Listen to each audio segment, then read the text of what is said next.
जय हिंद दोस्तों, आपके साथ मैं हूं हर्ष त्यागी और आज हम एक ऐसे विषय पर बात करेंगे जो आम जनता से जुड़ा विषय है, जिसे लेकर अक्सर हम कंफ्यूजन में रहते हैं कि क्या वाकई में ऐसा हुआ होगा, क्या वाकई में जो नेतागण हैं वो सच बोल रहे हैं। ये विषय है आपसे, हमसे और भारत की राजनीति से जुड़ा हुआ, क्योंकि अक्सर देखा जाता है कि चुनाव का वक्त होता है और चुनाव के दौरान जो हमारे नेतागण हैं वो तमाम तरह के आरोप प्रत्यारोप लगाते हैं और उन्हें हम ये सच मान लेते हैं। लेकिन क्या वाकई में ऐसा होता है, ये हम जानेंगे और इसके लिए सबसे उपयुक्त मौका ये था अंबानी परिवार में जो एक समारोह था। जी हाँ, चुनाव के ठीक बाद मुकेश अंबानी के बेटे अनंत अंबानी की शादी थी और इस शादी में देश दुनिया के सभी लोग पहुंचे। लेकिन कुछ तस्वीरें देखकर हम चौंक गए। वो लोग थे भारत के विपक्ष के नेता, यानी कि पूरा घमंडिया गठबंधन जो पूरे चुनाव में ये कहता नजर आया कि मौजूदा सरकार ने अंबानी अडानी को देश बेच दिया है, ये कर दिया है, वो कर दिया, वो सब कहते नजर आए थे चुनाव में।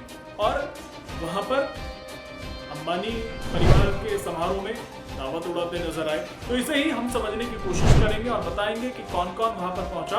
तो चलिए शुरू करते हैं। जी हाँ, तो मुकेश अंबानी के बेटे अनंत अंबानी की शादी सकुशल संपन्न हो गई और इस शादी में देश दुनिया की सभी बड़ी हस्तियां शामिल हुई। जैसा कि मैंने बताया, बहुत सारे वीडियोस आपने देखे होंगे, लेकिन इस शादी में कुछ ऐसा भी हुआ है जिसे आमजन को सीखने समझने की जरूरत है, क्योंकि हम उसी विषय पर आज बात करेंगे कि कैसे नेता लोग आपको बेवकूफ बनाते हैं। पहले कुछ नेताओं के, अंबानी जी के बारे में और भारतीय उद्योगपतियों के बारे में विचार सुनिए, फिर आपको बताऊंगा कि नेताजी आपको बेवकूफ कैसे बनाते हैं। आप देखा जाएगा टीवी पे, आप देखेंगे अंबानी जी के बेटे की शादी हो रही है, आप देखेंगे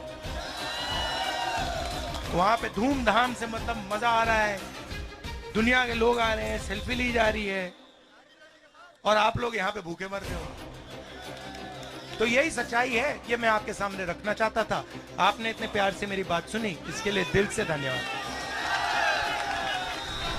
हम लोगों के पास ना पैसा है, गरीब पार्टी है, हमारे साथ ना अडानी जी है ना अंबानी जी है। दो ठग है ना, जो ठग है ठगी को अनुमति जो है आज के देश के हालात में देखा जाए तो सिर्फ गुजरात ही ठग हो सकता और उनके ठग को माफ किया जाए। ये बीजेपी के लोग किसान वाली पार्टी नहीं है। अगर ये किसानों का दल होता, ये उद्योगपतियों का और बड़े कारोबारियों का दल है। इनका हर फैसला बड़े उद्योगपति, बड़े कारोबारियों की मदद का है। तो सुन लिया आपने, पूरे चुनाव में या जब भी मौजूदा सरकार को घेरने की बारी आई तो ये अंबानी को गाली देते नजर आए। अंबानी को फायदा पहुंचाने का आरोप मौजूदा सरकार पर इन्होंने लगाया, जो मन में आया वो कहा। अब कुछ तस्वीर देख लीजिए, आपके पैरों तले जमीन खिसक जाएगी कि ये वही नेताजी हैं जो गालियां दे रहे हैं।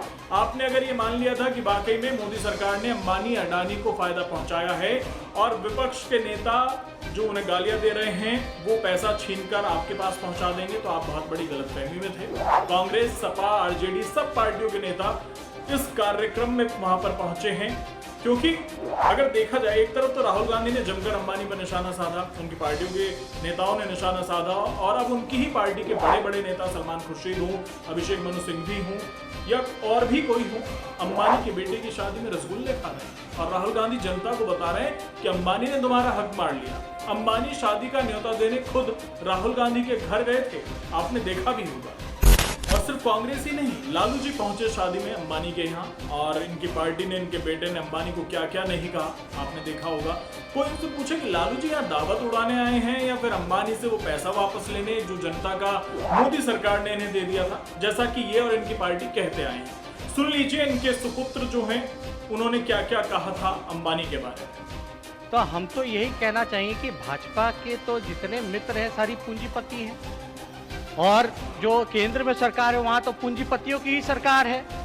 अडानी जी हो, अंबानी जी हो, टाटा हो, बिरला हो, चाहे जो लोग हो, तो इतना कसरत ये लोग काहेला कर रहे हैं? इतना कसरत करने की आवश्यकता क्यों है? केंद्र में भी इनकी सरकार है, राज्य में भी इनकी सरकार है।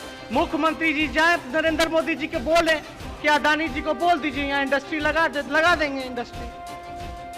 बोले अंबानी जी को बोले इंडस्ट्री लगा देंगे इंडस्ट्री।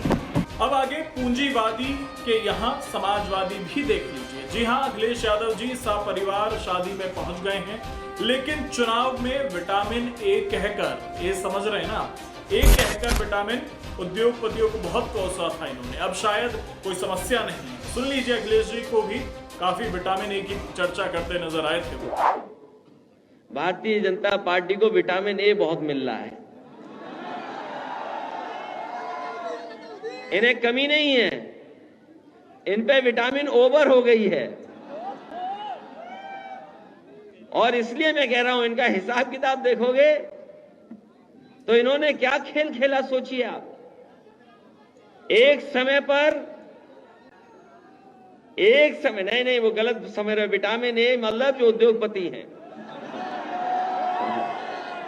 इन सब के अलावा ममता दीदी, प्रियंका चतुर्वेदी के ट्वीट भी देख लीजिए और शादी में शिरकत करते हुए भी देख लीजिए। अब आप कह रहे होंगे कि भाई किसी की शादी में जाना पाप है क्या? बिल्कुल नहीं है। ना शादी करना अपराध है और ना ही शादी में जाना अपराध है, लेकिन झूठ बोलना पाप है, जनता को गुमराह करना पाप है, मासूम जनता को अपने देश के ही उद्योगपतियों के खिलाफ भड़काना पाप है। और चलो मान भी लें कि विपक्ष की बात सही है कि आम जन को अंबानी अडानी की वजह से नुकसान हो रहा है, तो भैया तुम काहे उनकी शादियों में शिरकत कर रहे हो? क्यों उनसे अपने संबंध मधुर कर रहे हो? सीधे बोलो कि इनकी वजह से हमारे लोगों का, भारत के लोगों का हक मारा गया है, इसलिए हम इनका बायकॉट करते हैं। पर ऐसा तुम नहीं कर पाओगे, क्योंकि तुम जानते हो कि तुम झूठ बोल रहे हो। और मेरा तो आमजन से सिर्फ इतना कहना है कि आप खुद समझिए, खुद जानिए और तब भरोसा करिए, ना कि किसी नेता ने कह दिया और आपने मान लिया। और इस विषय पर आपके क्या विचार हैं, हमें कमेंट करके बताएं। और वीडियो अगर आपको पसंद आया हो तो इसे शेयर करें, हमारे चैनल को सब्सक्राइब करें, फेसबुक, इंस्टा, ट्विटर पर फॉलो करें। धन्यवाद। जय हिंद, जय भारत।